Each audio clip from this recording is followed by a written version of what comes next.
Down the rabbit hole we tumble once again, to a place you remember, but have never truly been, where dim moonlight shines on an age long gone by, where stranger things are happening, and you very well may die.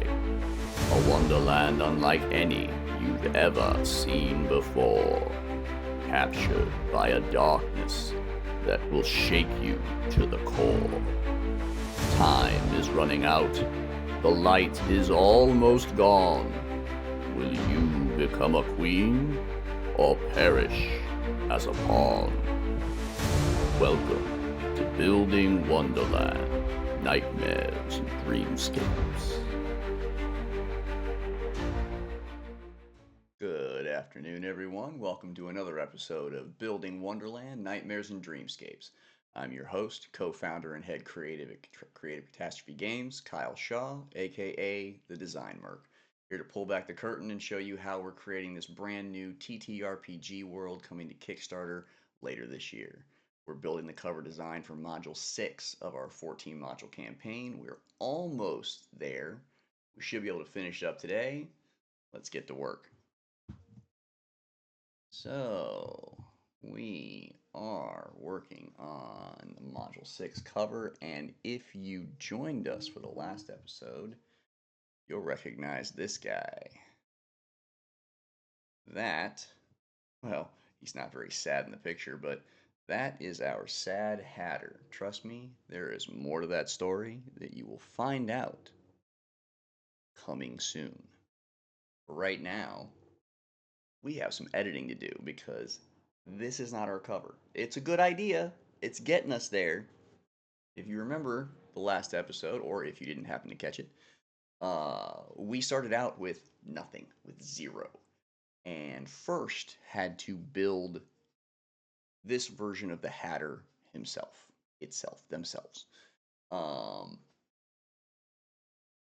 We had to get here first to having an actual Hatter, and then move into what scene to put him in, what emotion were we trying to get out of him, what version of him do we see on the cover, and in the end of the last episode, we ended up right here at this point, where we have him coming at the camera. It's very evocative, very scary, which is what we're going for. However, we're not going to use him exactly the way he is. He is very AI'd. So is the rest of the image. There's a lot of ephemera floating around here, and one of the things that GPT likes to do nowadays when it creates imaging is you see all of these. I don't know if you see it. We'll see it now because I'll zoom in on it. You see all of these very frayed edges along his tie area and along his suit. Whenever you tell GPT to design something that is supposed to be dark or moody or whatever, this is the default that it gives you. The style is very erratic all over the place, and I get it. It's a command prompt way to show an emotion. So it doesn't know what looking erratic or looking crazy or out of your mind, it doesn't know what that actually looks like. So in order to give you the feeling of this scene being frantic, it does whatever it can style wise to make the image itself frantic in its creative origins rather than just what the character is doing. It adds an extra level of subconscious "Ooh" to you because you're looking at this and everything just looks all over the place. It looks like a mess. Well, that's because it is a mess. It made it a mess. We got to clean it up because we can't do that. So we're not just going to clean it up. What we're going to do is we're going to take this image, we're going to throw it into Midjourney, we're going to have it omni-reference it and spit out a few more variations of this that are less AI and more our watercolor aesthetic. We're going to start there. It may not look exactly like this. We may have to mess around with it. And we may even throw it into Midjourney and do our thing and find out Midjourney can't help us and we have to do it manually. That's going to really suck. And I don't want to do that because that means I have to edit it manually. However, I am prepared in case that happens. But let's try this first. So first, we are going to save this guy as our cover for now. Design.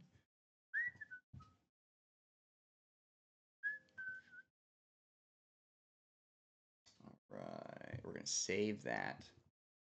We're going to open up the journey. Take the journey. All right, and better yet, before we do that, we're going to flip this guy back into GPT and say, hey, why don't you give me a prompt for what it is that you created that I'm about to recreate and repaint into some other program. Sounds very sketchy AI-wise, like I'm cheating on my AI by having GPT make the prompt, but then I'm taking the image that it made and I'm putting it into Midjourney and saying, no, it's better over here. It's so evil. Anyway, back to actual work and getting it done. So we're going to put in a request for a prompt and say, hi, assistant. Granted, it helps if I can actually spell the words. Hi, assistant, please create a Midjourney ready prompt.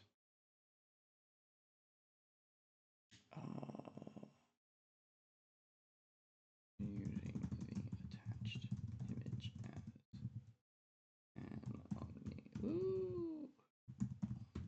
reference on the prompt should be for the same image, but as a repaint, a more visually appealing watercolor. Bam. And there we go. Let's see what it does. Hopefully, it will give us a prompt we can put into Midjourney and put this particular image in there as well.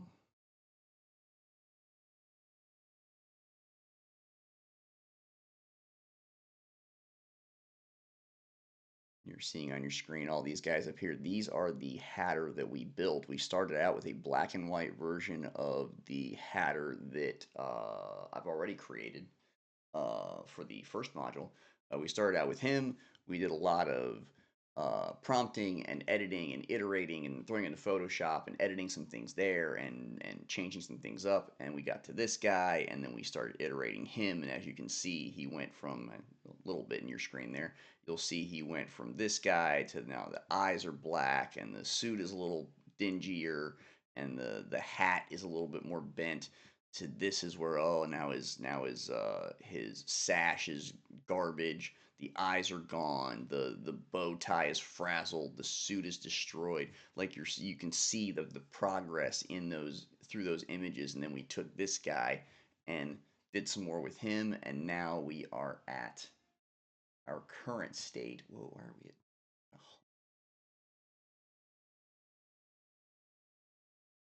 interesting. Did you guys change? Oh, I'm at 8.1. That's why. All right. Midjourney always likes to dump you on the newest, latest version of Midjourney, and while that's fantastic for a lot of things, it is not so great for this. And the reason why is because as these AI engines get better and better at what they're doing, they don't like to do non-detail. Like they want to give you the high definition 4K surround sound version of every image because it's built for performance. It's like running a sports car. It wants to drive fast. That's what it's built for.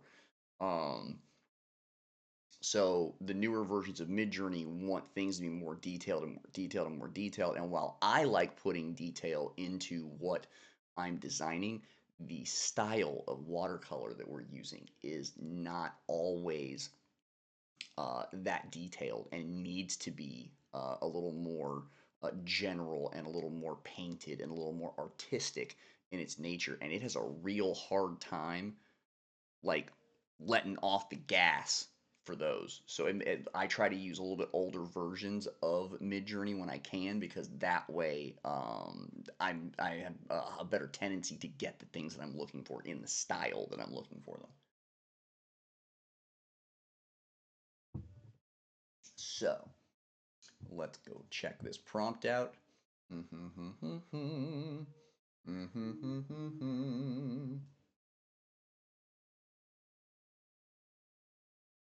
Let's dump it all in there.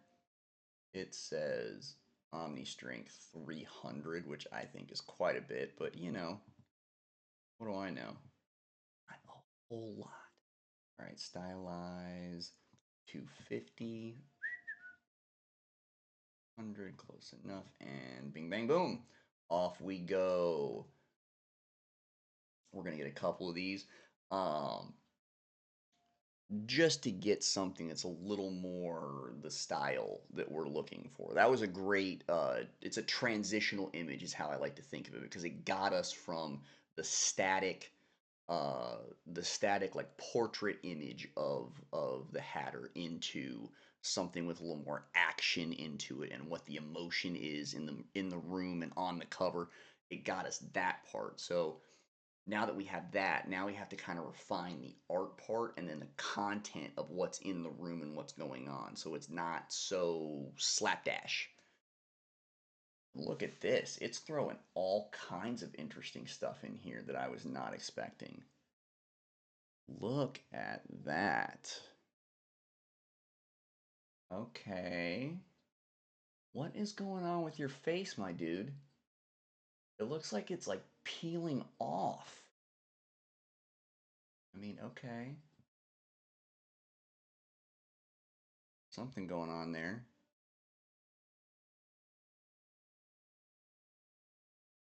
Okay.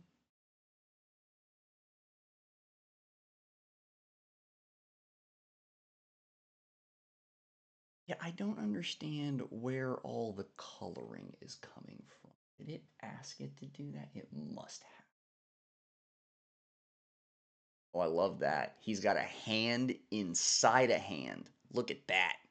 Like this hand comes out of this, it's underneath a doily, but it comes out of that hand. That is, AI just comes up with some crazy stuff. Ooh, ooh, ooh. 6 fingers. 6 fingers. Right there. See? I've been telling you guys this entire time that regularly when you make characters and make creatures, you get 6 fingers. Or on the other side, you get 3. 6 fingers. I don't understand where it gets that from. Nobody's running around with that. Where like it's all based on reference material. So if everyone, unless you're, maybe lost one in a mechanical accident, everyone's running around with 5 digits. Why is it always 6 or 4? I don't understand. It doesn't make any sense. Anyway, he's got 6 fingers, and I think that's really the only thing that's wrong with him. I mean, he's kind of short, but other than that, yeah, this is definitely not what we were looking for. We were not looking for any of this. I'm not sure what it had in mind here. Let me look and see. Make the color.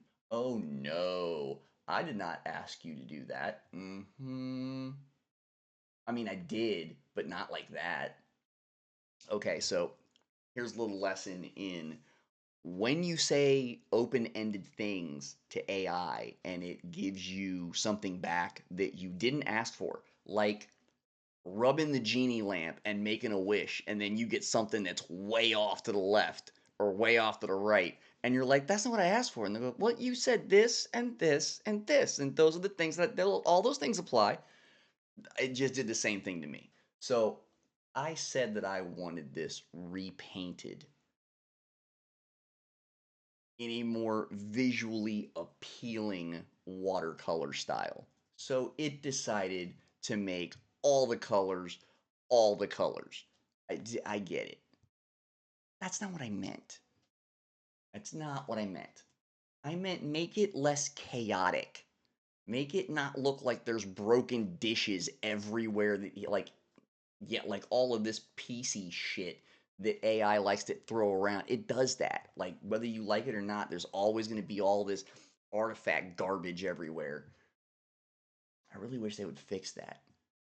Yeah, like he looks like he's running down a pathway that's built inside of a cottage with I don't know, six fingers and broken teacups. I didn't ask for any of that. Like that's not. And I mean, he's got the broken teacups here, but where's the pathway? Where's the flowers? And like, there's one little. Anyway, not gonna say. Point being, it needs some work. So let's try this again. Thank you. But when I said visually, visually appealing, I was more focused on removing all of the artifacts and broken pieces flying around the image. Also, while faded, desaturated color is acceptable, the scene is meant to be very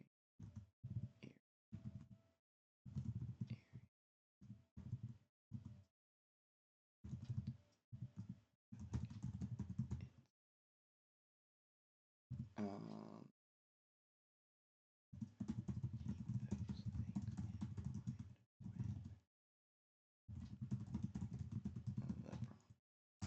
all right, let's try that again. So I gave it too open-ended a set of information and didn't give it enough specifics, so therefore it went wild. Well, not wild, but off the reservation compared to where I was intending on being. So no worries, we give it a little more detail. We give it some more information that it didn't have before, and we say, well, here's some things that you added that we want to kind of pull back on, or here's some things that I think would make this better, and give it more detail so it can figure it out. Right.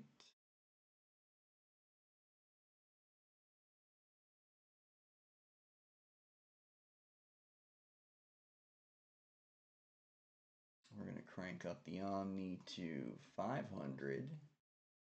Said so, and run it again.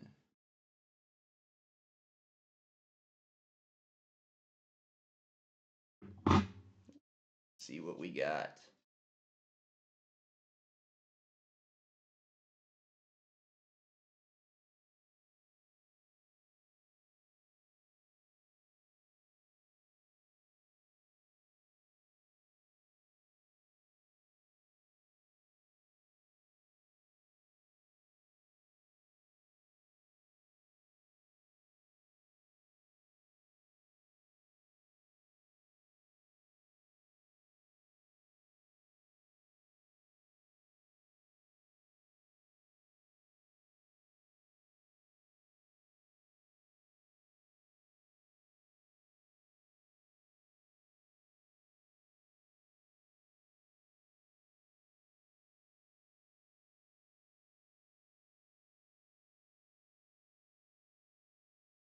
We got. Now see, it didn't lighten any of those. It didn't change nothing. It just did the same thing over again, and now he's got multiple arms. Look at this. He's got 3 arms. At least each hand has 5 fingers on it. That's helpful.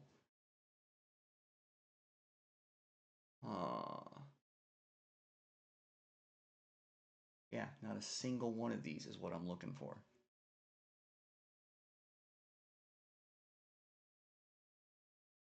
Nope.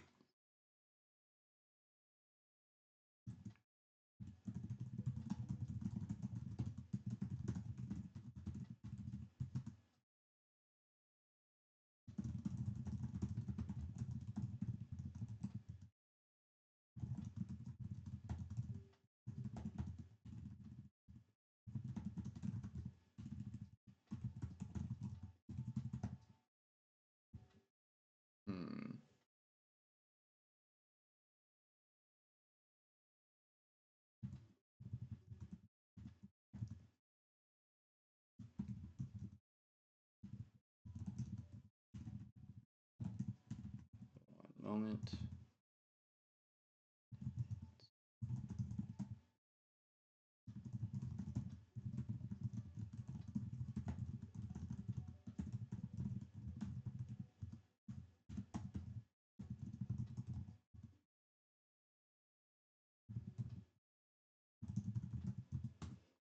All right. See, what it's trying to do is it's trying to beef up the color content in the image because I said it wasn't visually appealing, so it's kind of stuck on that in its head.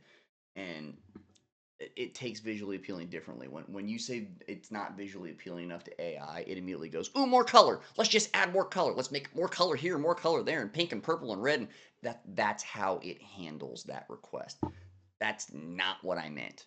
I meant visually appealing as in like the whole scene needs to be something I want to look at. I'm expecting it to think more than it's actually able to think. So we're having to backtrack a little bit. Um, that does happen.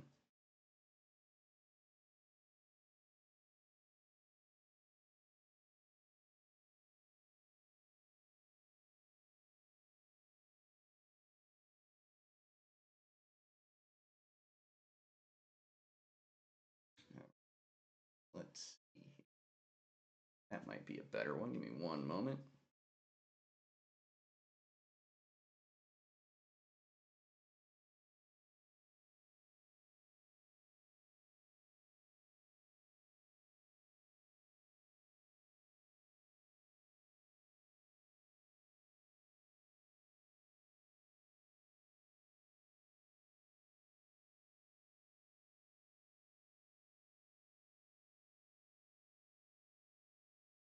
All right, let's try this one. I do not imagine it will be any better, but we're gonna give it a shot. I don't think we're gonna get quite there yet, but the main focus was I want to keep the Hatter himself gray, ashen, washed out. The room can be crazy colors, whatever. That's fine. I don't care about that. I want him to be this color. Now, what we may have to do, we may have to composite. We may have to take multiple versions of this, get some with the stuff on the outside, get the color, but he's in the middle, and we may have to actually pull him from a different image and, desaturate him entirely like we have him. Who knows? Let's see what we can get and see what we can play with. Give this 2 runs. I like to give everything 2 runs because I feel like 4 is just not enough to see if it's got a decent enough range.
There we go. All right, what do we got?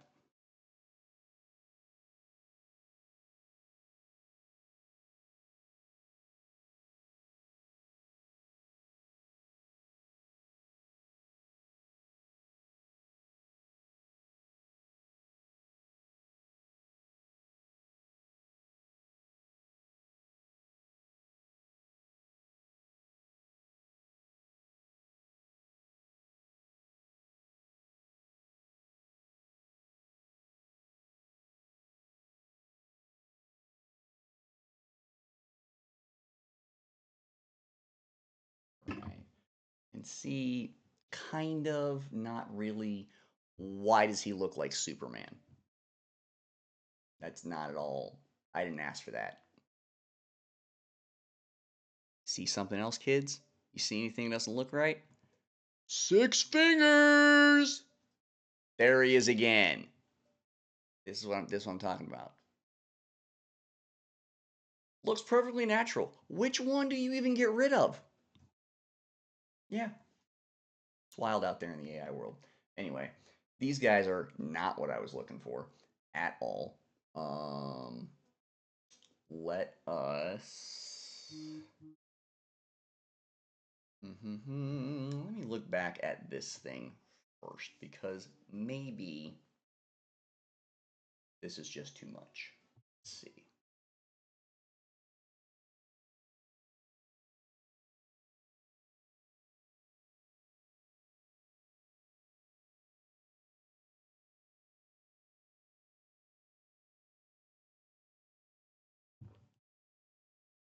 I feel like maybe what we can do is we can maybe edit this more directly through GPT and get it on the same page without having to slog through Midjourney for another hour and a half trying to find something that's similar. So let's go back over to the journey. No, I don't want you. You. There we go. All right. So now one of the things that AI image creation engines have started doing is giving you editing options built into them, or giving you like an editing like side room where you can go in and try to edit the image that you just generated. Now, excuse me, in my experience so far with most of these, they're crap. They don't do anything that they're asked to do because again, they're still in their infancy. They're still trying to figure things out. They're trying to give you basic Photoshop esque options and tools to edit and fix things, and they don't quite work the same way because in order for you to use Photoshop tools, you have to understand what they're doing and how they work and how you have to attach a prompt and tell it what to do with certain things so it knows what the tool's function is. You can't really just have a remove tool and let people run around an image willy-nilly and expect things, magical things to happen with a tool that does one thing. You're not going to get that with an image. You're going to want 50 different tools to do 50 different things. So because of that, there are some things you can do in the prompt editing with GPT, which is fine. But there are some things you're going to have to actually go in and manually edit. So what we're going to do is we're going to tell it, all right, let's remove all of the broken teacup pieces from behind the central figure. All the ones in front can stay put.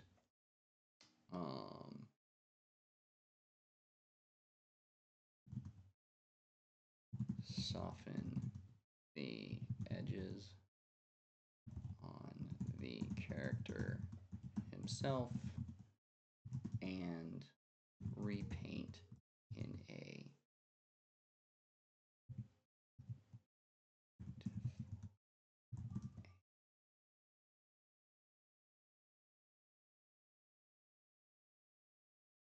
expressive All right, let's see if GPT can do the tricks.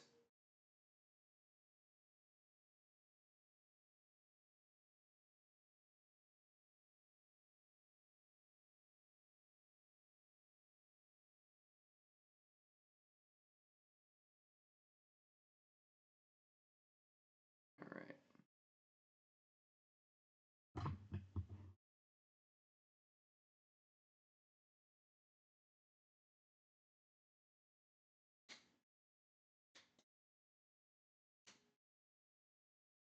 Hmm.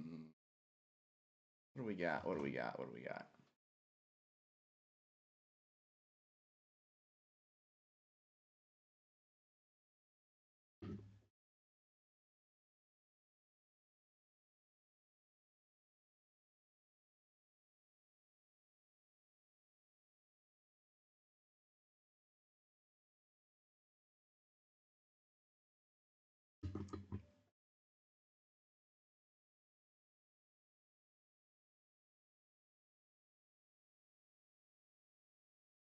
Oh, it's giving me options. I like options.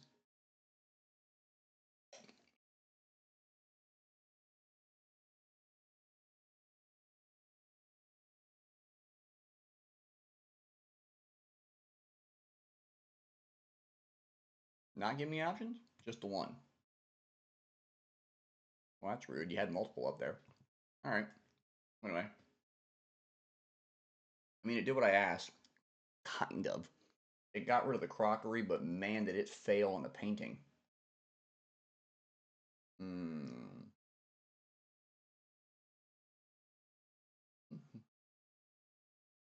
All right, so we're going to give it a slightly different command. It did the one thing, but it couldn't really do the other thing. Okay. Um,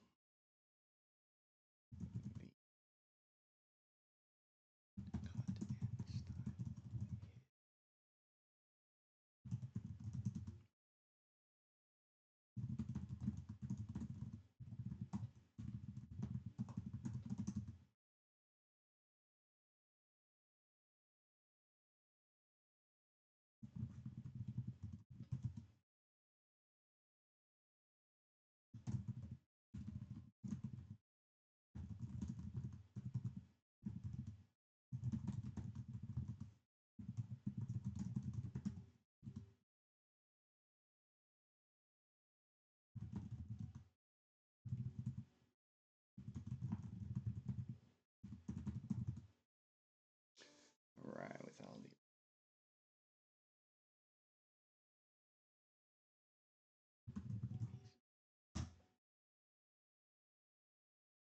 little difficult to explain to AI what AI is doing to an image. When you have to tell it, you know that thing you do where you make every brush stroke very erratic and you put dots everywhere and I just don't like any of that stuff. It doesn't understand what you're saying because but that's what it's doing. Like visually what it's doing in front of you is adding all these extra things or styling something in a certain way. And when it ignores you, it's very difficult for you to be like, the thing, I just like, how do I explain you're doing this and it needs to stop? Like, it's difficult to get a hold on.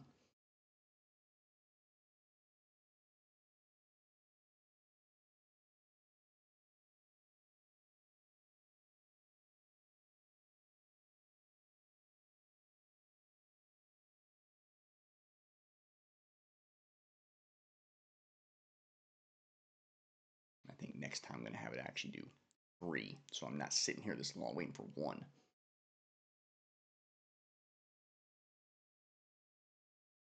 You see, it shows three.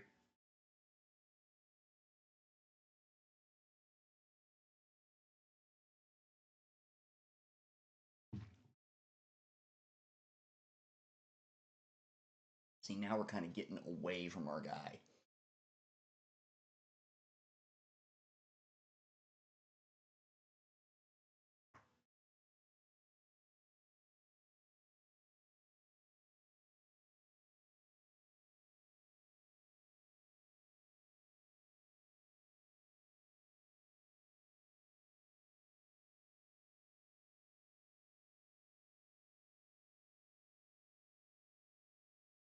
Hmm.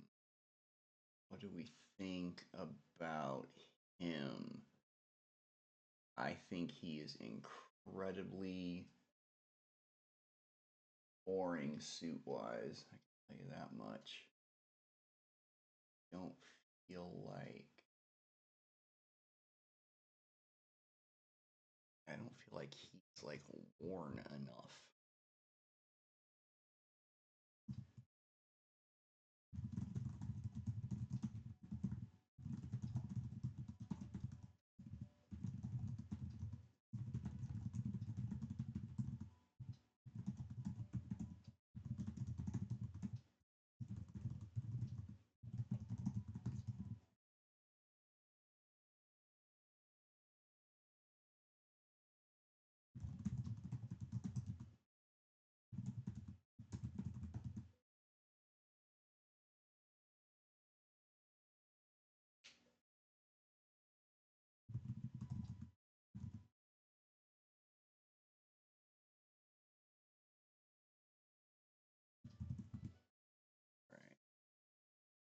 one more time. So it did make the line smoother. The edging is a little bit better, but it failed to make sure that everything looks faded and worn. Like it just looks like he's wearing a gray jacket. Like it doesn't. Yeah. It lost all of the fading and fraying in the process of trying to make it smoother.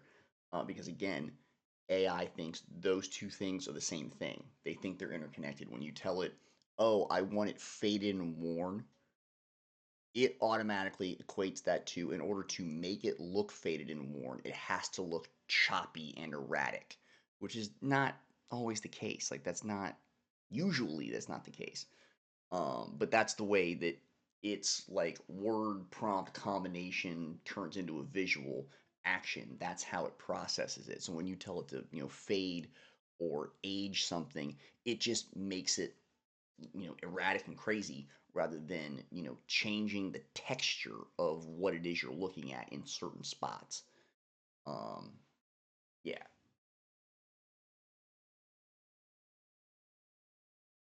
Yeah, it actually took away anything that looked like it, yeah.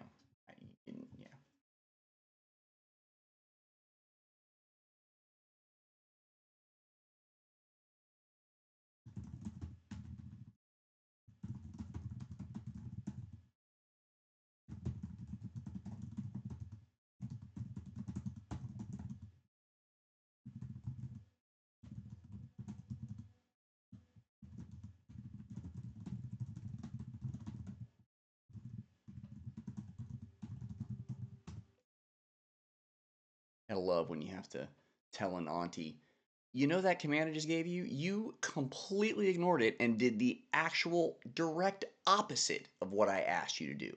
Now go back and do the thing I asked you to do in the first place. It's ridiculous that I have to say that.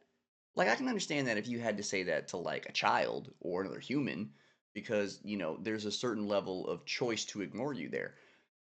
It's a machine. It's supposed to do exactly what I tell it to do and nothing else. But it doesn't work that way. So those of you that think that AI just does everything we tell it and that's it, you are incorrect. It is doing its own thing half the time these days. So what you get out of it, good luck.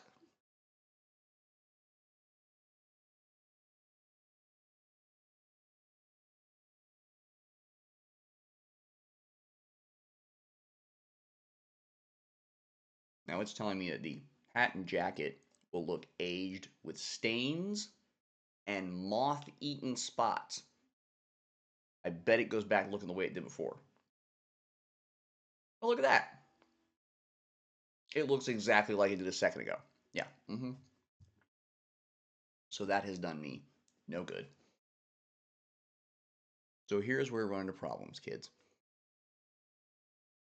AI is pretty decent at coming up with a concept out of nothing, or you like building a prompt and getting an image out of it. Once you have an image that you kind of like, but it's not there, again, you hit your 70% window with AI. It's got 70% of it, but now you have to deal with the other 30.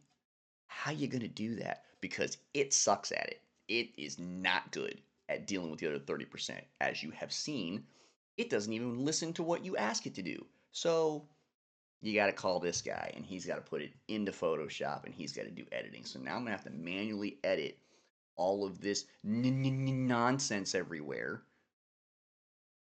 because even though it can do that, when it edits that nonsense out, it also sucks out the interest of the character at the same time. And I'm not going to do that. So we will edit it the way we edit many things, by ourselves in the dark on live stream. So, Building Wonderland we go. Let's get rid of that. We're going to get rid of a bunch of stuff first. Uh, just because we can. There's a lot of flying things around this room that I don't need.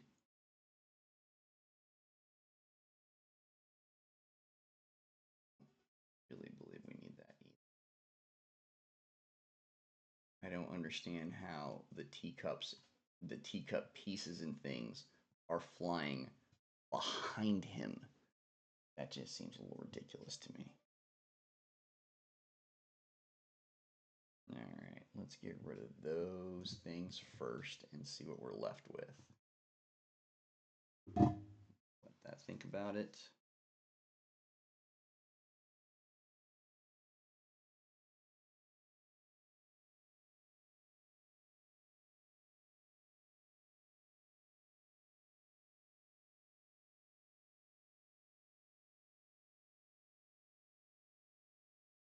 Yeah, we get those?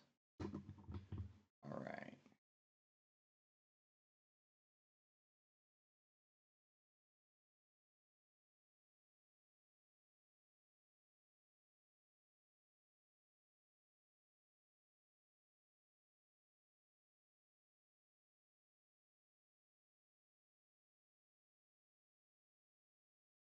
So, as you saw, I removed multiple objects at the same time.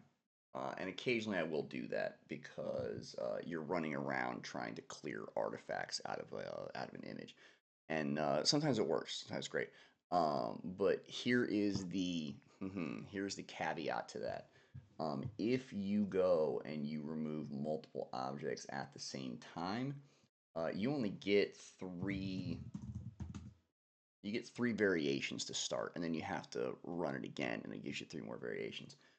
The trick is that each variation is going to vary each one of those spots at the same time. So what you end up running into is you'll see variation one here, and in one spot it looks great. Like I want that to change to that thing. It figured that out. But then you look at this spot over here and you go, I don't like what it did there. And then you look at another spot and you go, I don't like what it did there either. But to get the one you do like, you got to take the two you don't like at the same time, because it's all one command. So that's where you get into trouble when you try to remove multiple objects all at the same time.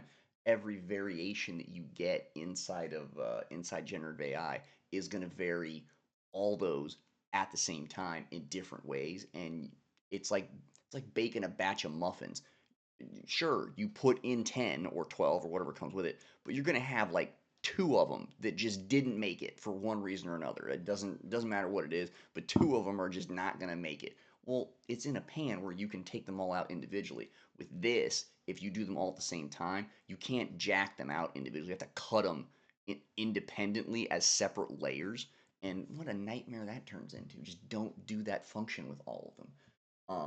So yeah, there are some detriments to speeding up things with AI tools, and that is why we don't just let AI do everything. Because if we did, this would be a bigger nightmare than a nightmare in Dreamscapes, and nobody wants that. So back to removing garbage, all on its own.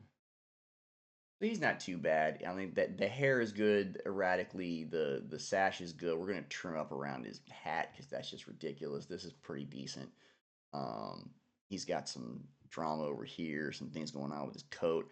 I don't understand what's happening with the fingers over there. I can't tell if he's got 5, 4, or 3. At least this hand has all 5 on it, so there's that. We don't have to mess with that. The clock actually looks relatively correct, and I'll tell you, up until I'd probably say the last few months, that was not possible. So I would have to go in and I would have to create or add the numbers around the clock correctly because we're in late 19th century, early 20th century with all these images in this particular era. It's putting all of the timepieces in Roman numerals, which some of you guys buying this game are not going to be able to read because you didn't learn those in school. Um, Sorry, find a friend, look it up on the internet, Google it, you'll find it. Um, but when AI goes to make a clock and it does it with the Roman numerals, um, it doesn't know all of them, apparently, because Roman numeral 4 is supposed to be an I and a V. And no, you get four eyes, which is not a real thing. There's no Roman numeral that has four eyes. Um, Same thing when you get to 8 and 9, it gets a little confused there as to whether we're doing V's, whether we're doing X's, whether how many I's are in that. Like it has a hard time with some of those things. Um, so I have to go in and manually put those together myself. This one doesn't seem to be doing that, which I am thankful for, but it is also not the focus of the image, so that may be why it actually, did it right for the first time. We are getting rid of all of the complete trash that is around here.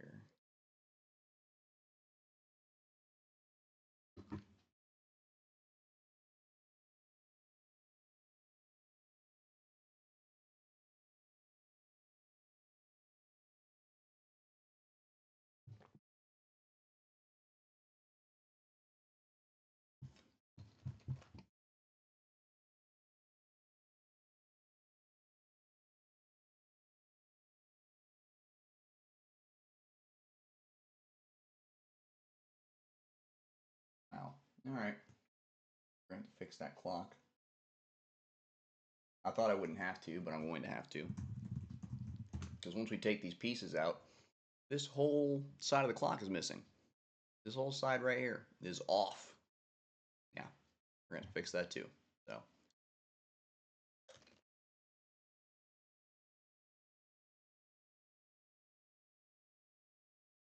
It's okay. It's what I do. First key is to get all of the garbage that we don't like and don't want off the screen. Get that out of the way, then you can start fixing the stuff in the background.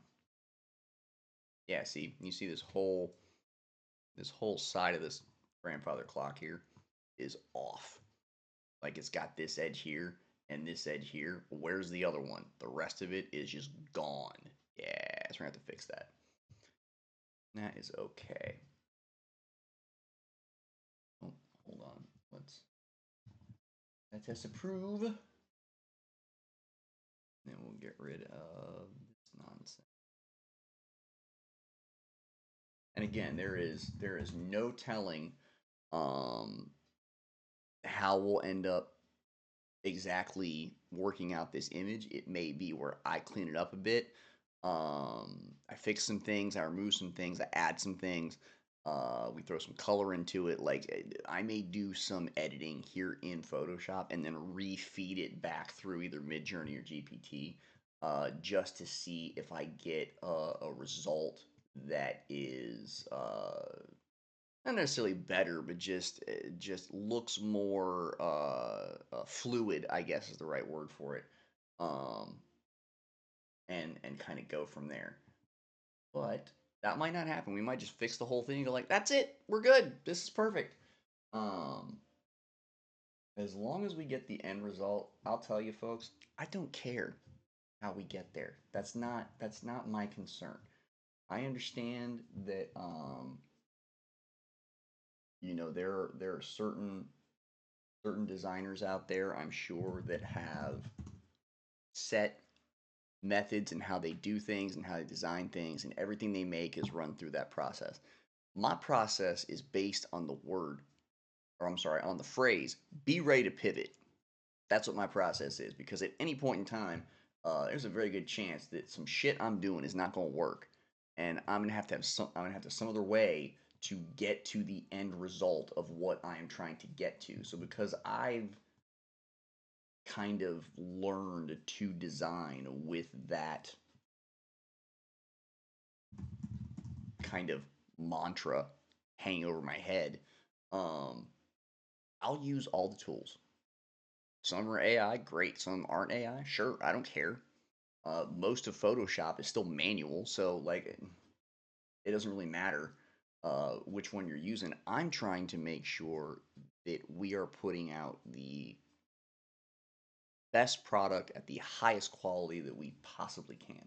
So until somebody tells me that this stuff looks like complete shit, uh, I'm gonna do it my way. So we got some flowers here. I don't. It's supposed to be a spout. I don't know what that is. That is the strangest looking. Okay, so we have a teapot issue apparently because this has got a handle, an open pot here, a lid over here, and what could charitably be described as a spigot. I'm not entirely sure what's going on with this teapot. It's very confusing. Yeah, it's very confusing. Like it has all the components, it just put them in the wrong place. So we are going to have to get rid of that. That is not okay.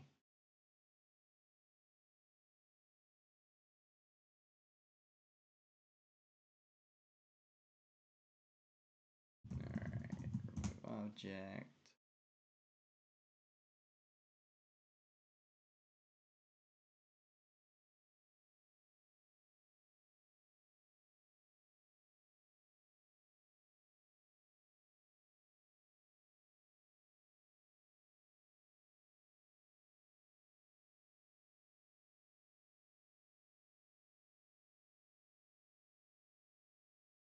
Going on here. Yeah, no.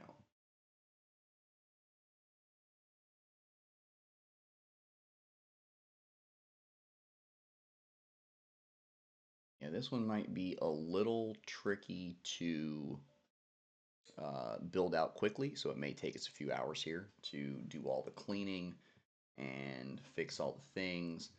Certainly is not happy that I'm taking the teacup away.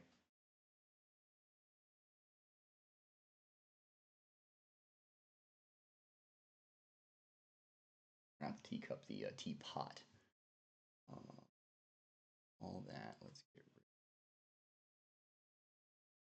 I'm going to come back to the teapot here in a moment. I'm clicking away at what we're going to do with that.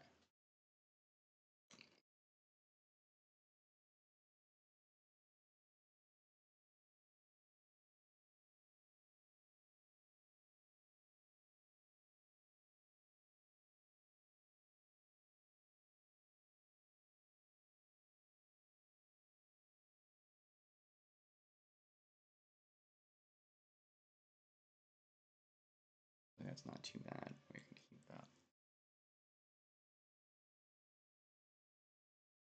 Probably go.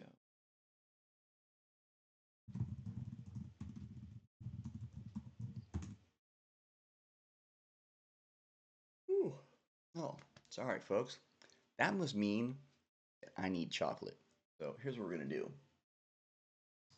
We are going to take a quick break. I am going to get some Reese's Cup in me. And then we will be back to continue cleaning this version of the Hatter, cleaning up this image, and building our Module 6 cover. So stay tuned. We will be right back. All right, back to Hatton. Back to Hatton we go. We got a little bit of Reese's here. Thank you from our non-existent sponsor. And we are going to do a little bit more editing because this guy needs some work.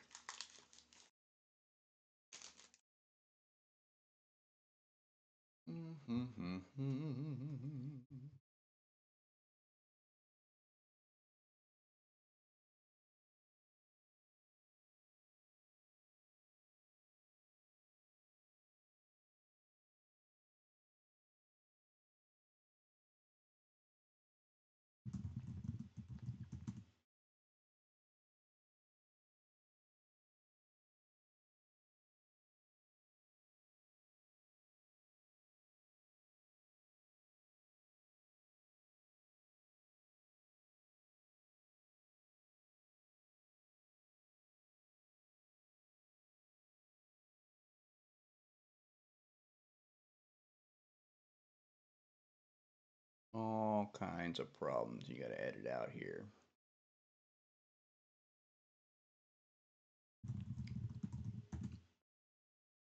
Not exciting, but it does have to get done.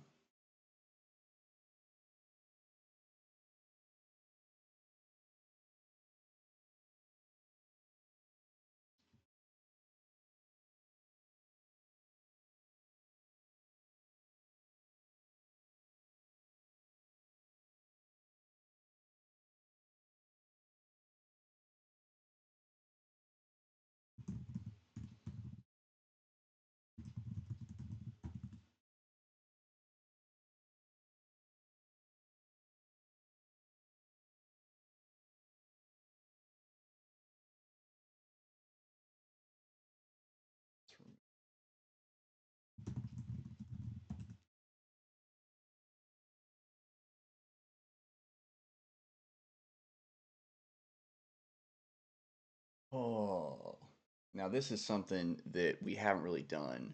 Um, well, eh, this extensively uh, on this particular stream.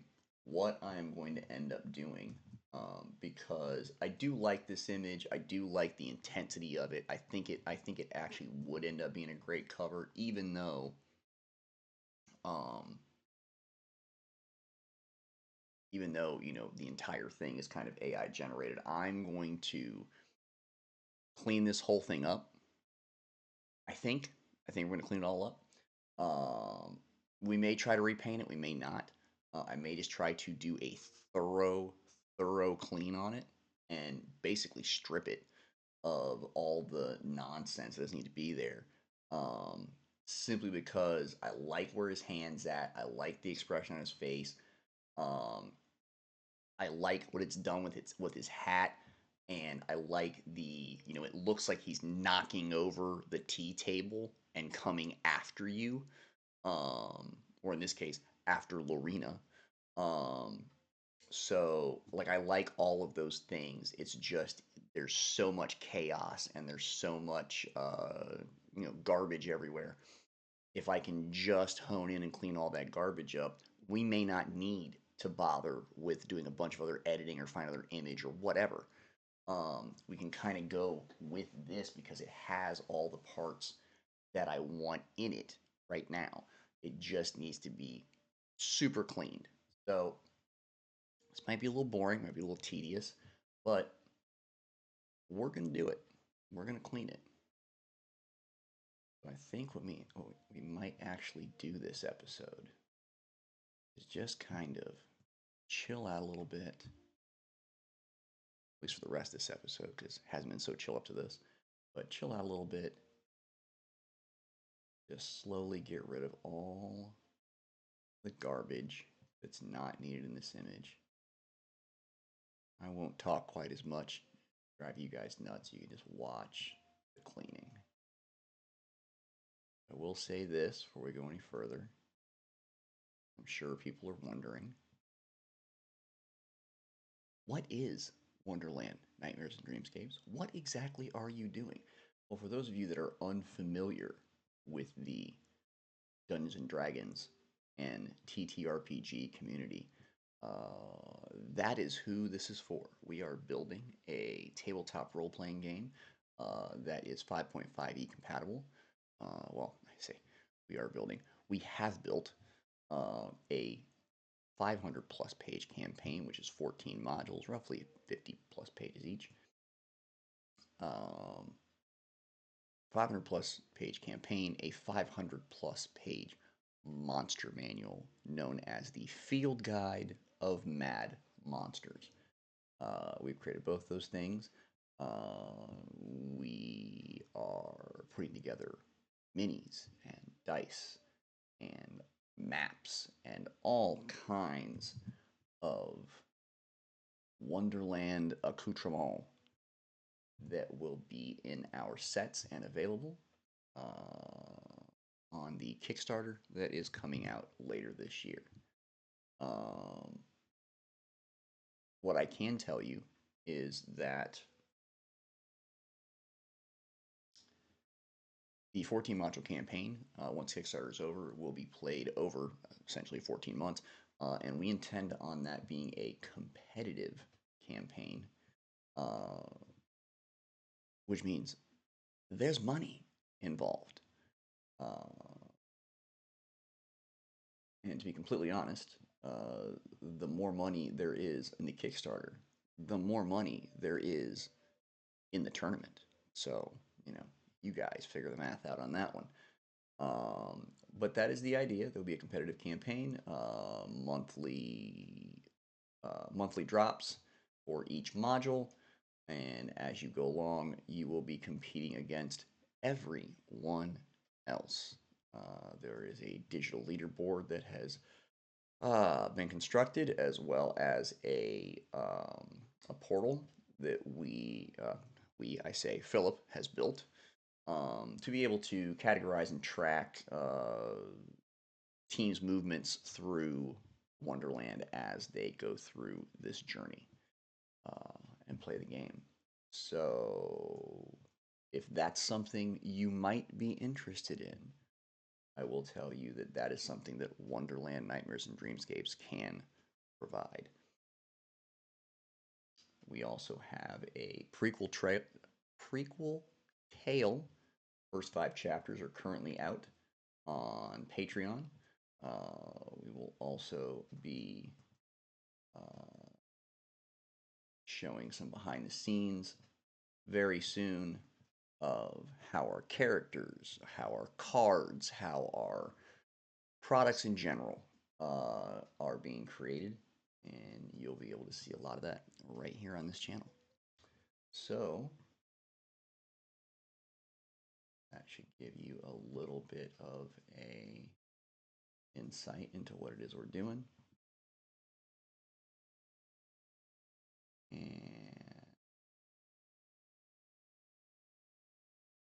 I'm going to go ahead and dive into cleaning this guy up.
These little bits and bobs are perfectly fine disappearing, and some of them are not interested in going quietly into the good night. So you just have to Keep trimming until they go away.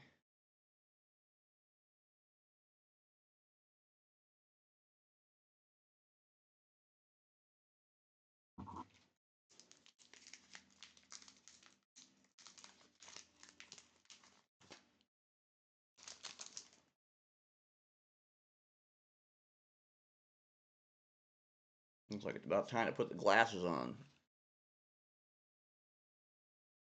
Start doing the detail work, and boy, your eyes will burn a heartbeat.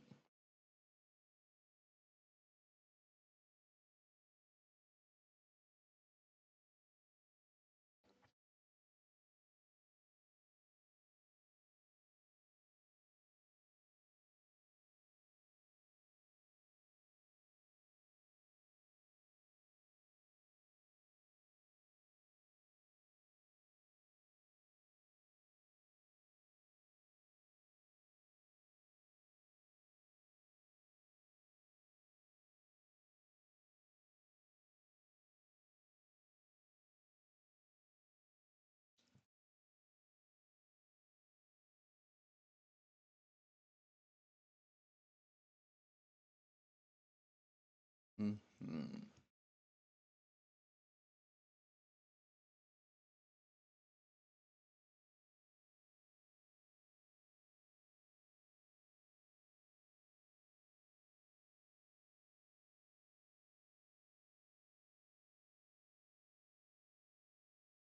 Trust me, it may not look like much now, but if you end up going back after we're done cleaning and looking at the original image compared to this image, you will see I don't want to say a vast difference. It's not really like, it's not like I'm re-engineering the entire image or anything. Um, it'll just look cleaner. It'll look more professional. It'll look like everything was placed where it was supposed to be placed for a reason, that everything's kind of been checked out. So it's not a bunch of random garbage everywhere. Now, how we achieve that look varies based on the image and what you have to go through. Like you're seeing it on screen, I'm having to clean up his hat a bit, not for any reason other than the fact that it's all very just staccato and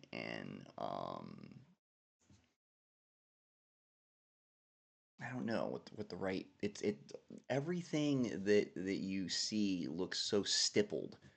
Like it looks like everything's fraying. And don't get me wrong, we want things to be fraying, but we don't want everything to be fraying. We want that when clothes fray in real life, they don't fray all at once in at every corner of the piece. It's different patches. Like a worn pair of jeans has certain holes in it in certain places because that's where you use those jeans or they get the most abrasions.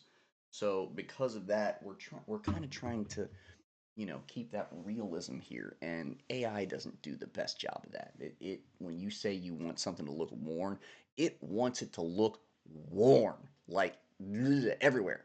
Yeah.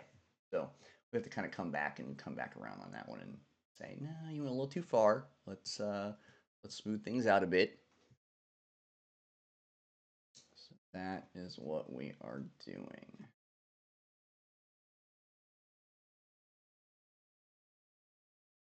How does the hat look? All right, that's looking better.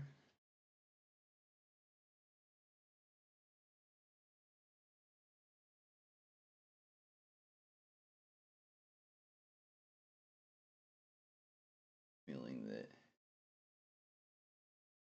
you're gonna end up with a nice little repaint. Feeling that I get. Nope, can't do that.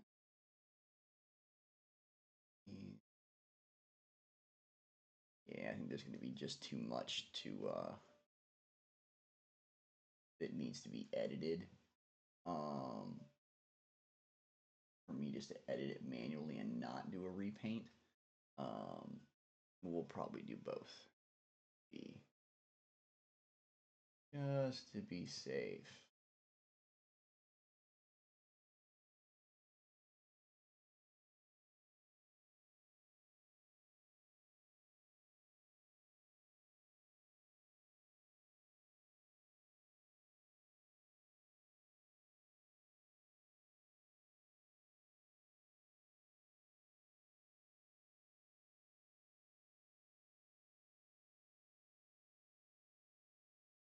Some of the dotty stuff.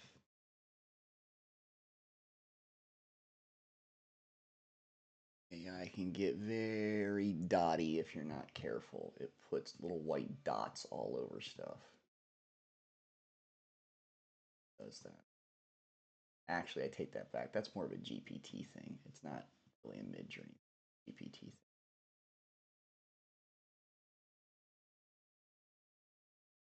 Like every time you see me clicking inside this hat, you really can't see it on your screen, but if I zoom into it, you see all this nonsense, all these little dots and all these little ridges that are in here. Yeah, I'm trying to get rid of most of that. Because when you do, it ends up looking more like this than that. It ends up looking more like this. And that way, when you zoom out, it looks smoother. So, there's that part.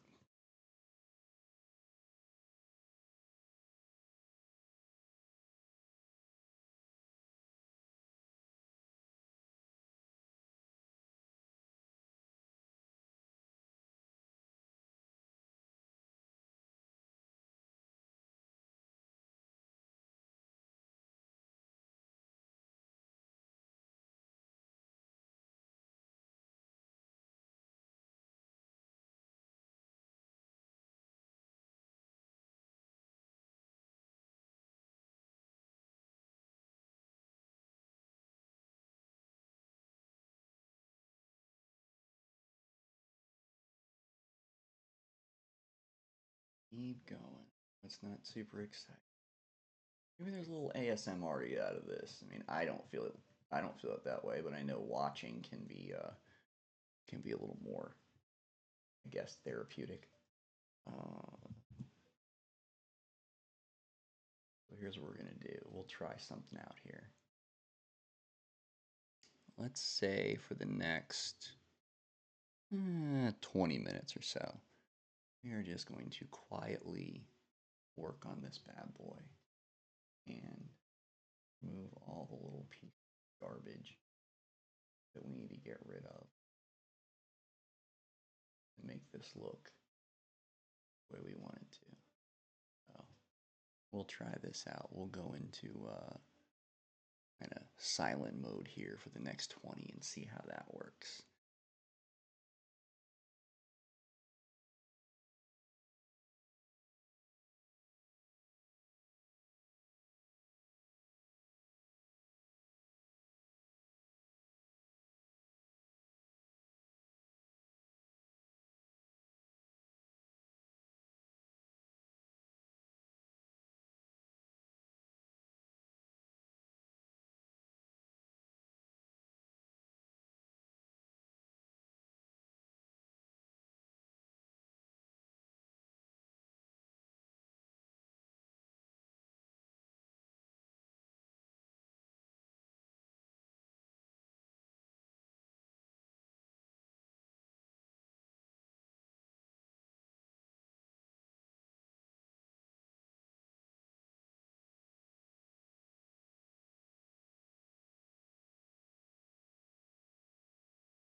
out.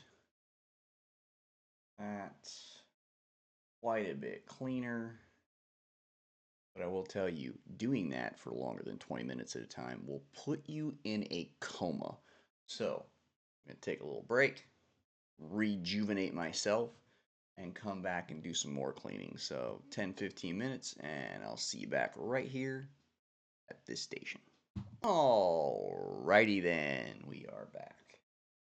And back to doing some cleaning. Alright, let's clean up this corner up here. All the nonsense it's got going on.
So, for those of you who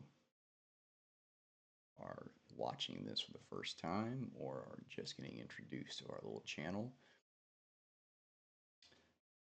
I am a professional graphic designer of 20 plus years.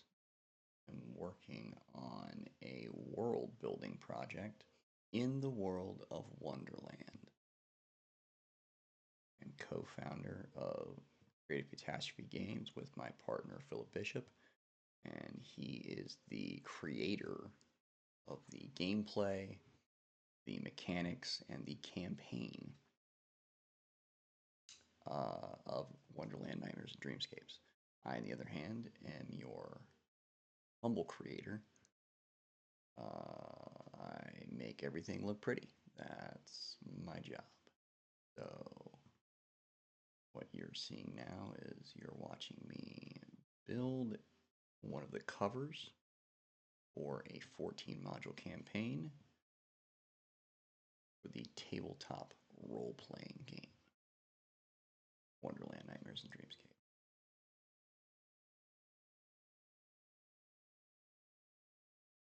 Is a massive project that we have been working on for coming into 2 years now.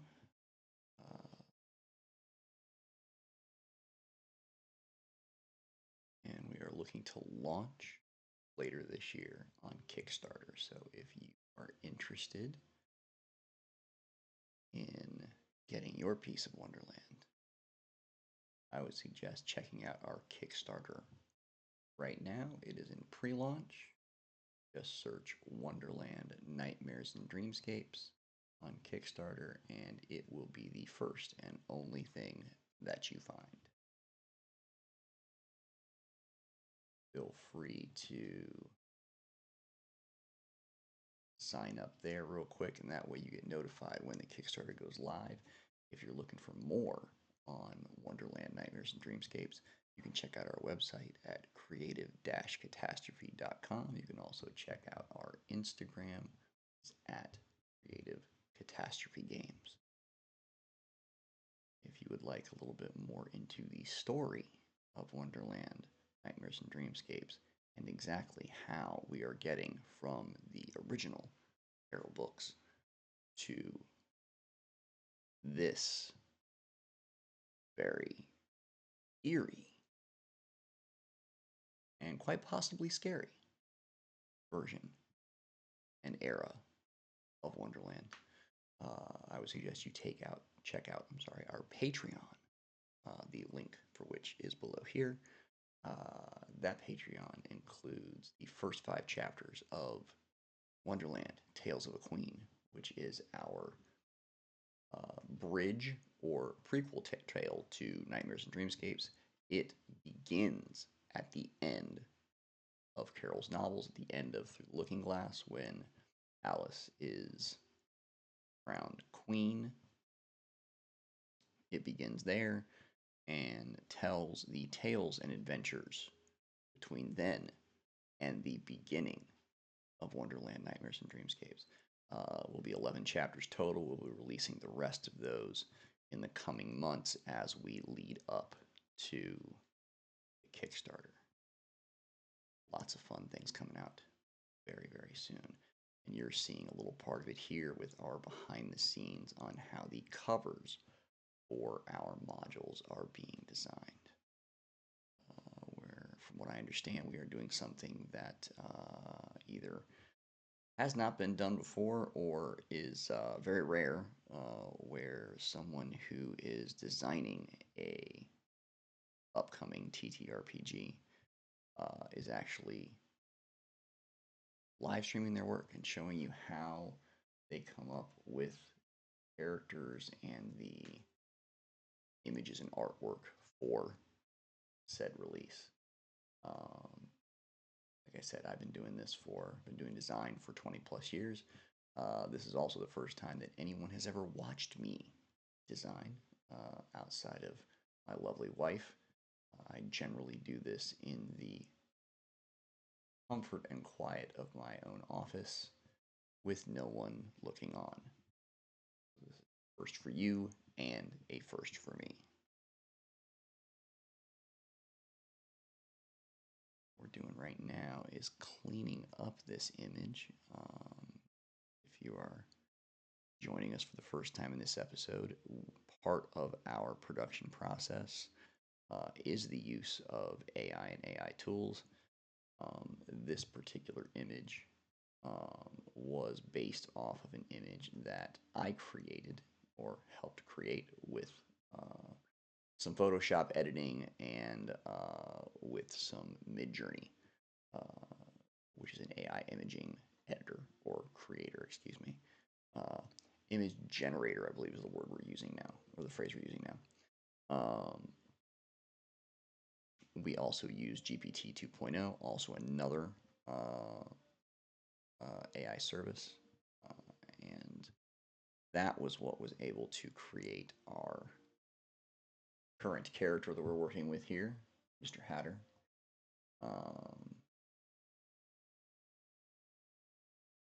He is the Sad Hatter, not the Mad Hatter.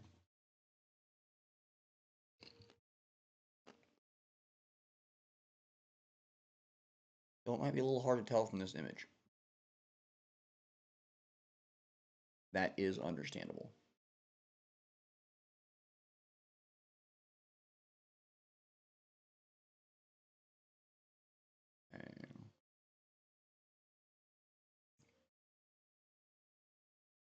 Yeah, so what we did was we got in collaboration with Midjourney and GPT, I myself built a character, our Sad Hatter, and it did not look like this. It was a completely different image. And that Sad Hatter was then put back into Midjourney and GPT and iterated a few times before we ended up with the image that you see in front of us of a very frantic, very seemingly enraged Hatter. And while I like this image, and this image is very much kind of what we were looking for to put together for this cover, it is in desperate need of cleaning because there are artifacts and little pieces of things everywhere that do not need to be there. Now, earlier in this episode, we tried to remove some of those things by having GPT go ahead and do it. It did not have the best results there. Not what I was looking for. So that means that we do it the old school way where we just go in here and edit everything ourselves. That is where we are right now, cleaning up all of the little spots that AI generation has left. And then we are going to do some generation of our own.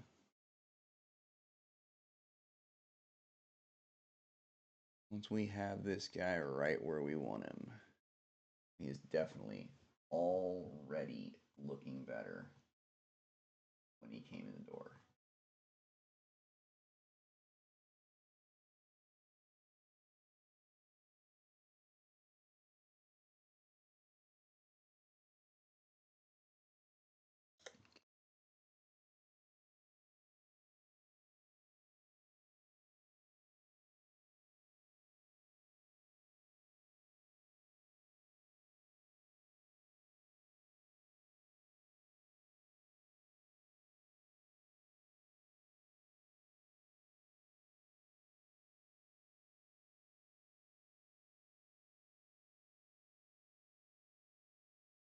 Mm-hmm.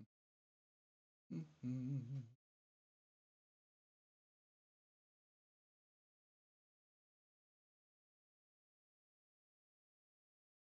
I was thinking about this the other night, um, about how generally when we're talking about illustrators or artists, we're talking about someone who's kind of creating something out of nothing and drawing right in front of you.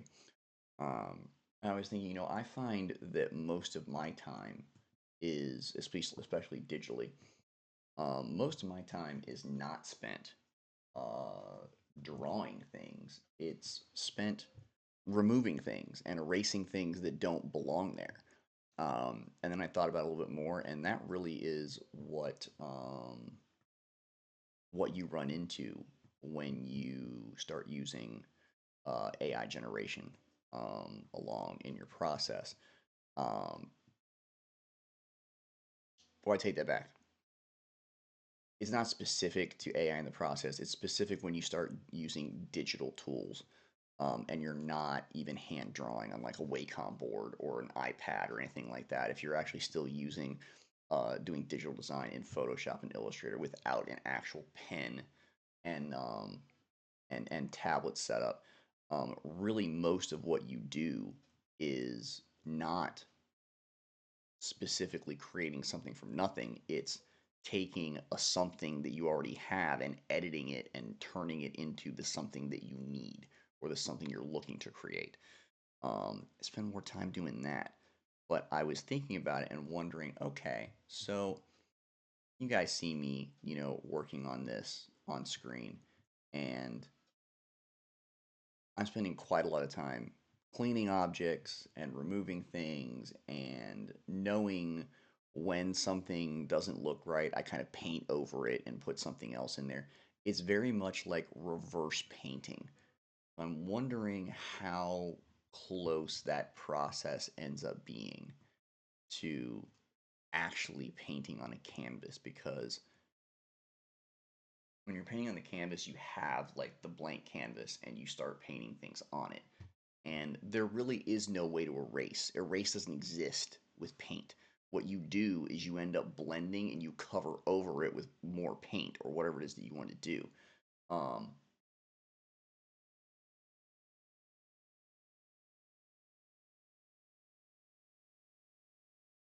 Digital designer's process is a bit different. You're taking a bunch of different pieces, you're doing surgery on them, and then you have to erase the bits you don't want, or you erase the bits you don't want, and then you do surgery on them. Either way, whatever works for you in the moment. But the point is that whichever way you do it, and even if you get something from AI and all you're doing is just cleaning it, you're not really doing a lot of editing. You're still you still put the image together and remove things that you don't want out of it, regardless whether you do one or the other first. Um, that being said, that is like 70% of what you have to do with AI images because they get 70% there.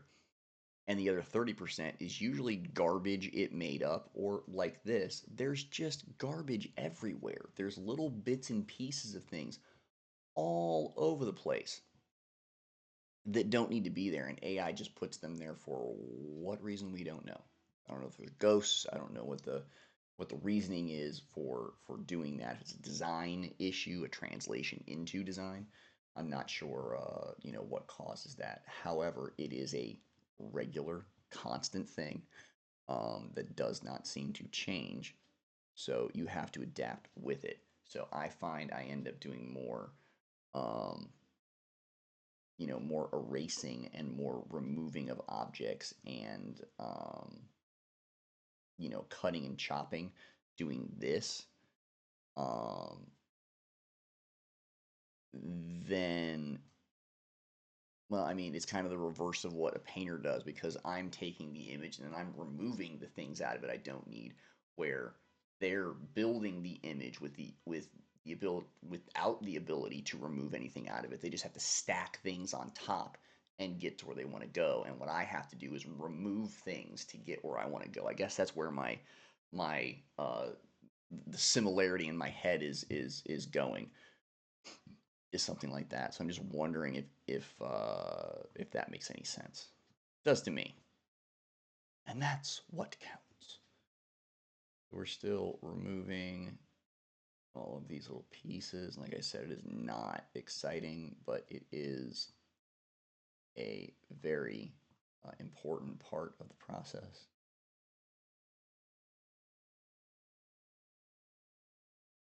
because it is one of the many things that makes us go, oh, well, you AI'd that and it's not the greatest. It's kind of crap.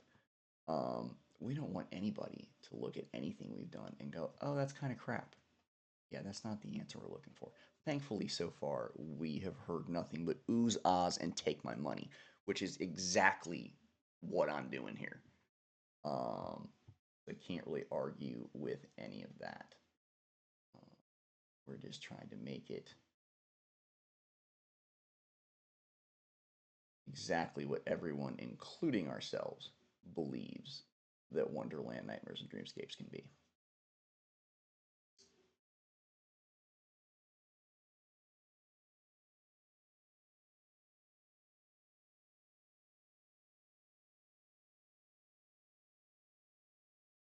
There.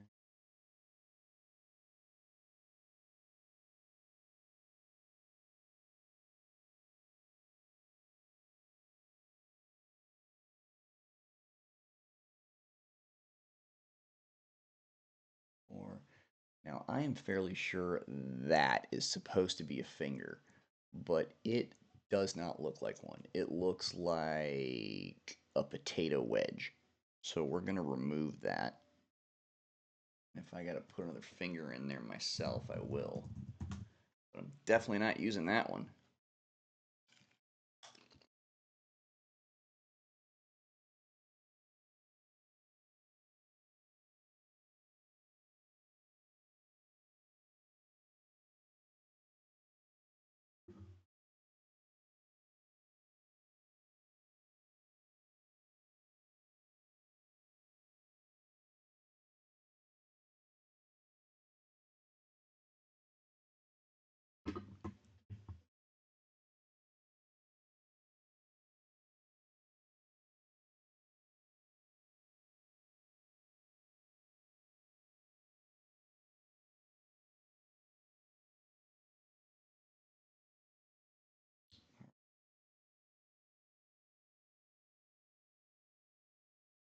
That you dad.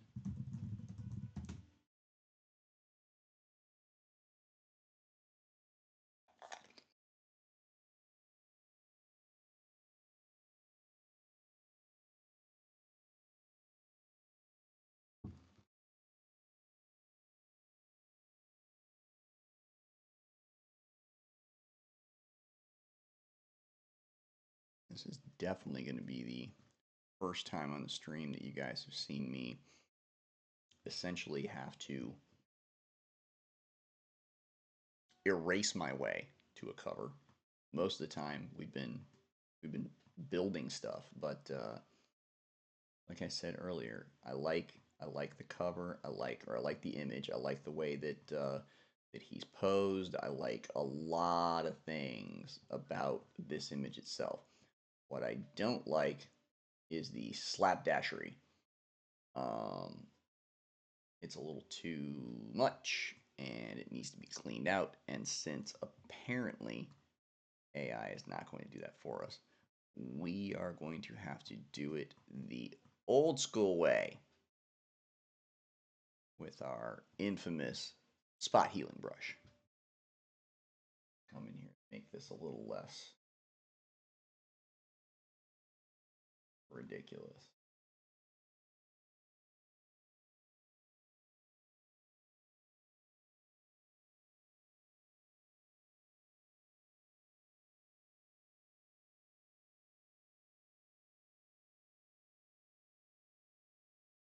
Let's go to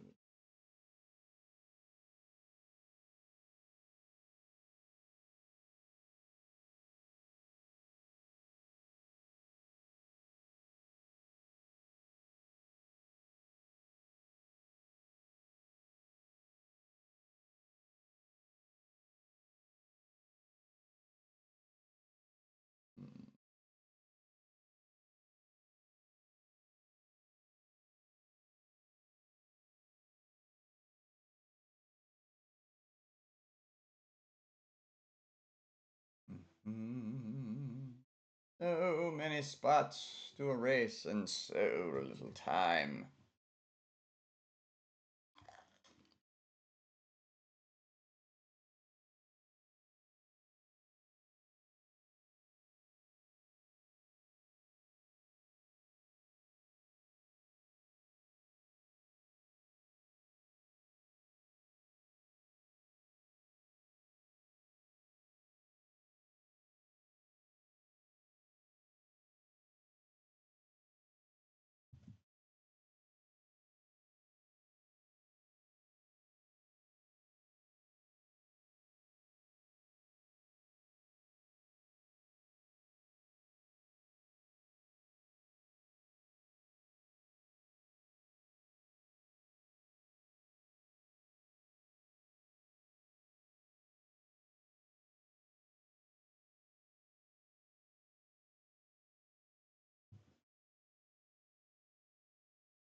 Yeah.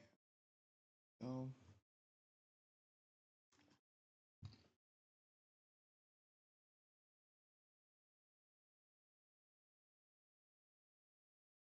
slowly but surely.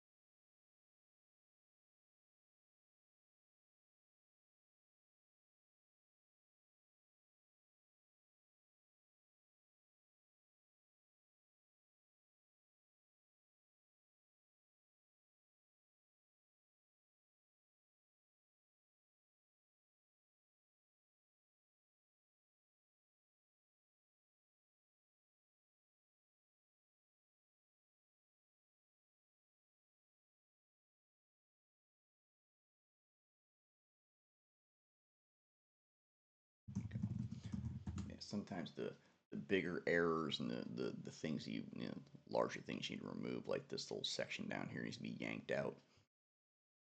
It's better to have AI go ahead and uh, you know, run a remove object tool on it than to manually do it with a spot healing brush. Just because the more territory you have to deal with it or cover with a spot healing brush, the more chances you have to fuck it up. So it's better if you can take out, you know, a large chunk like one of these pieces that are completely hanging off here that we know we want to get rid of the whole thing.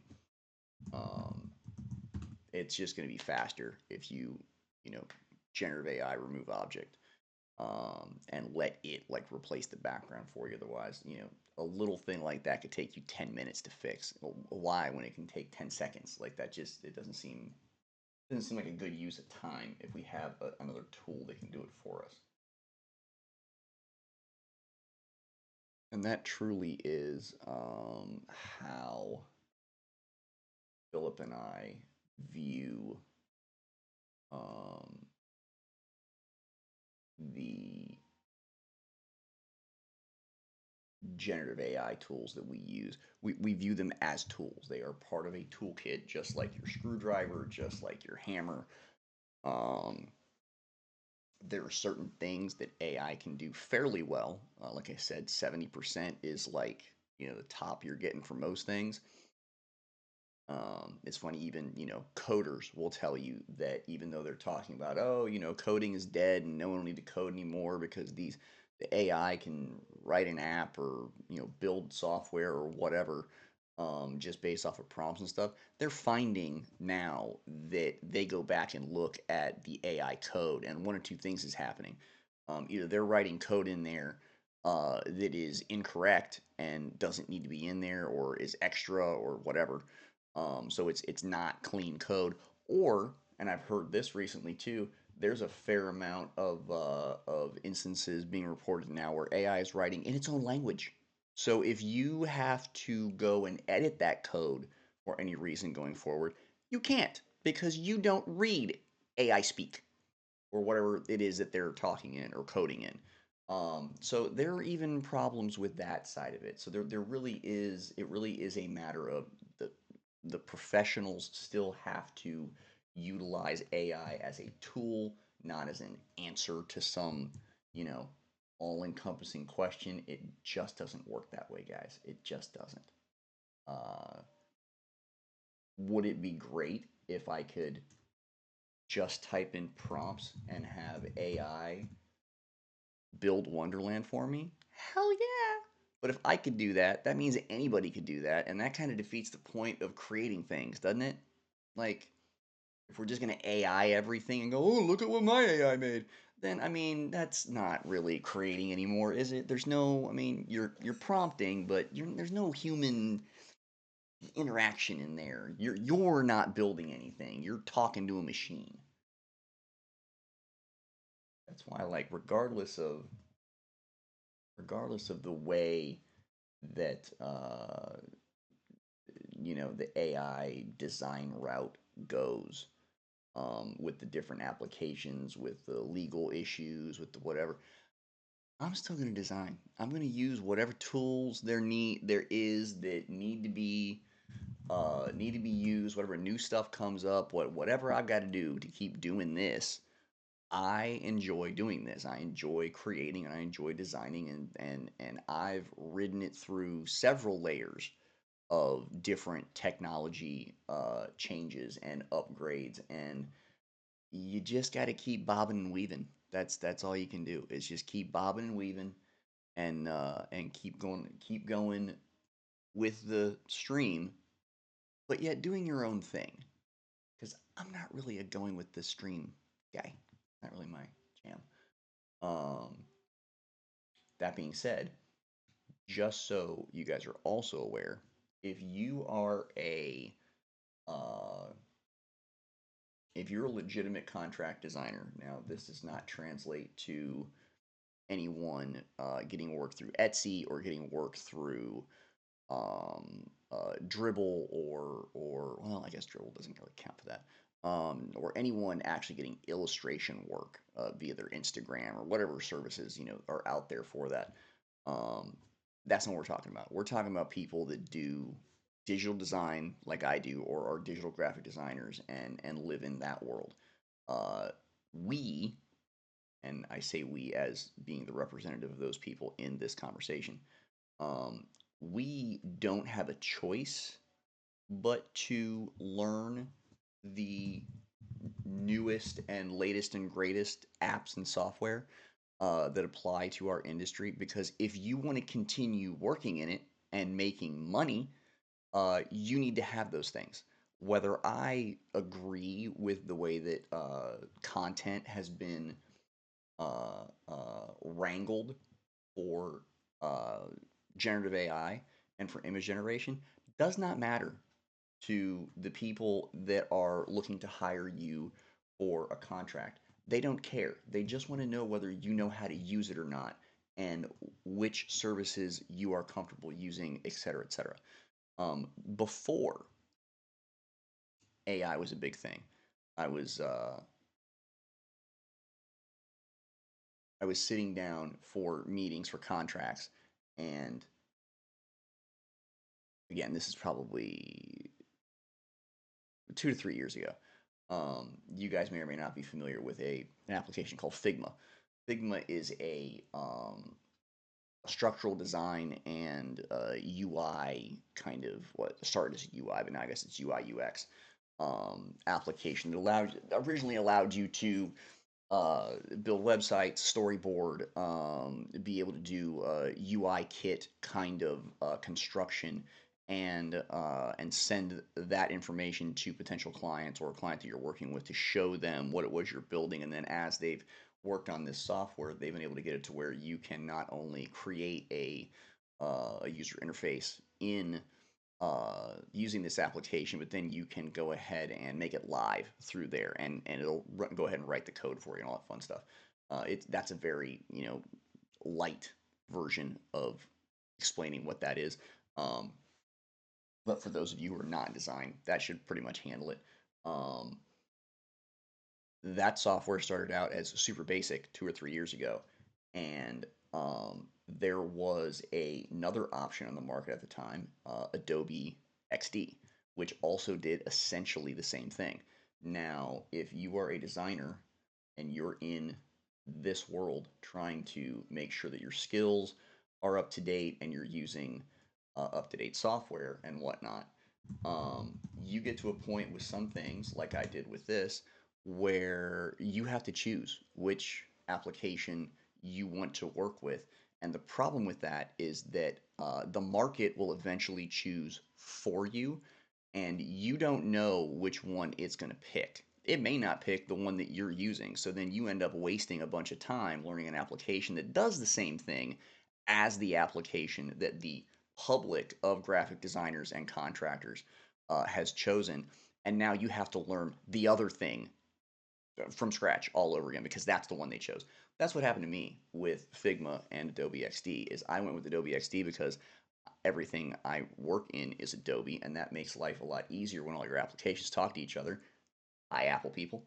Um, that makes life a lot easier that way. So, of course, I immediately went, oh, well, Adobe XD is the way to go. Well, guess what? They've discontinued Adobe XD now, and Figma now has AI built into it to where you can, I don't know, build an entire building using Figma. It's just a whole, it's its own monster now. And there's no way 3 years ago I would have known that was going to be the preeminent application for that particular thing.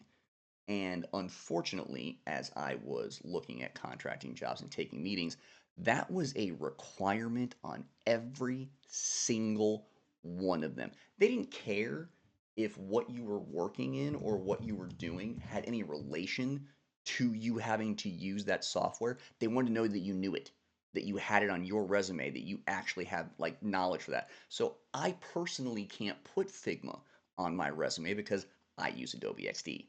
And if you put that on your resume, everybody's gonna look at you like, what the hell is that? Where's Figma?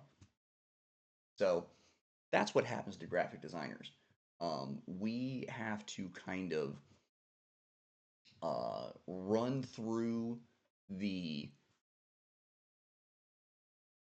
entire desert filled with landmines of which application is going to be discontinued today, which new thing am I going to have to learn. As soon as we got to a point where Figma became the preeminent engine or the preeminent application for doing user interface construction, they started putting AI on it, and your interviews for contracting positions started requiring that you had generative AI experience in your resume. So it's not even a question of whether I like using AI or whether AI is good or bad or whether the people that have created it are good or bad. I don't have a choice because the entire industry has decided to move forward on this. So if I'd like to continue surviving as a designer, I then have to learn how to use it. It's no longer a, well, if you're into that kind of thing, we're past that point. We're at the point where if you don't have generative AI experience, and this may end up translating to a ton of jobs in the near future. But I know for a fact that it's already in 90% of the digital design industry is using generative AI. Not because they necessarily want to, because design agencies and clients require it. So that's where we're stuck on that one. So whether you like it or not, or whether you want to use it or not, or whether you agree with the way that it works or not, um, they're making it real and they're making it required. So if you want to keep kicking in this big old ball we're rolling around in, that'd be Earth I mentioned. Um, you kind of have to go with the stream on that one, whether you like it or not. That being said, we are getting close to finishing up cleaning our adder here. Slowly but surely taking all the pieces down. And what we're going to do is once this generates here, thank you, we are going to zoom back out and take a look at this guy. Now, you can already see how he's starting to get cleaned up. Right up here around the hat, right in his face, right in his shoulders. It's not as nasty and full of crumbs and extra nonsense isn't there. We clean this up over here. We're gonna keep on cleaning this down here until all of this is nice and crisp. What we're gonna do for the moment, we're gonna take a little break. I think we're actually at 4 p.m. That sounds like we're done for the day. That's even better. All right, so what we're gonna do is, well, you know what? I'll show you what this is gonna look like. We'll whip it up here real quick. I'm gonna continue doing some cleaning offline because who wants to watch that for the 2 more hours? But we are going to essentially show you what the cover is going to look like when it's done. Now, it may look a little bit different, but you're gonna get the idea. So we'll do a little fading here. Do some shade in there.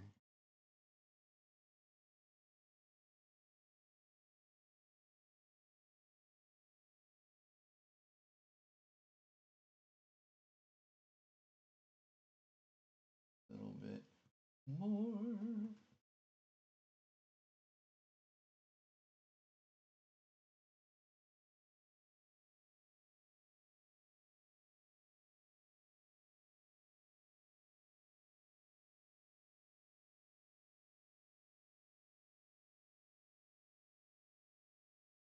Maybe something a little like that.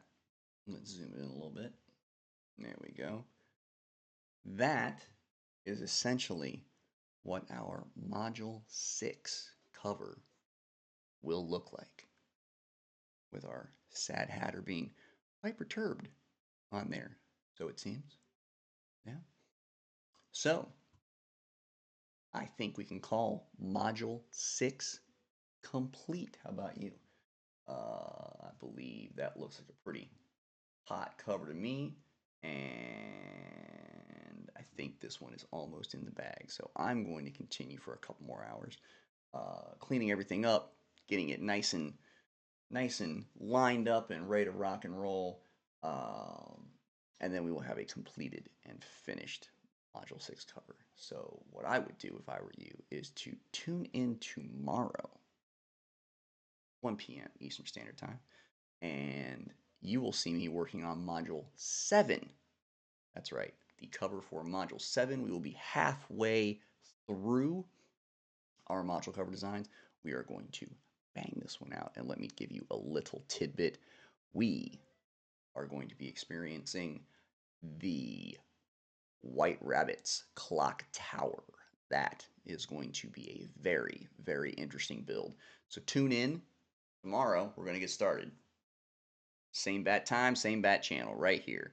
Building Wonderland, Nightmares and Dreamscapes. This is the Design Merc signing off for the day.